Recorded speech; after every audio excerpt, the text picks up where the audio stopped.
Welcome to Reichlieu Drive in West Mobile, Alabama.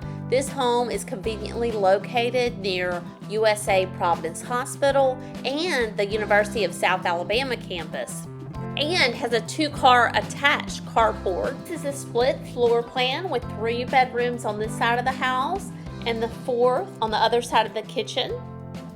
Each room has its own ceiling fan, all new interior doors and closet doors. This home features 2 primary bedrooms. This one is 13.5 by 12 feet.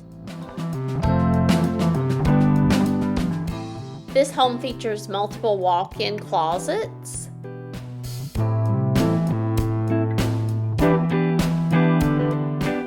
The other primary bedroom is on the other side of the kitchen.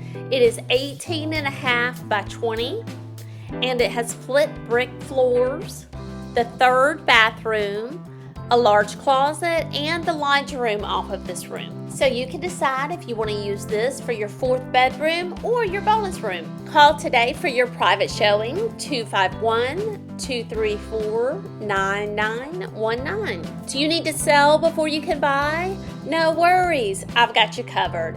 I list and sell real estate in Mobile and Baldwin County. Call today so I can give you a free market analysis and show you how I leverage virtual tours, social media, and my YouTube channel to get you the most money for your home. Do you want to see more beautiful homes? Don't forget to subscribe to my YouTube channel, Frankie Wink 3600.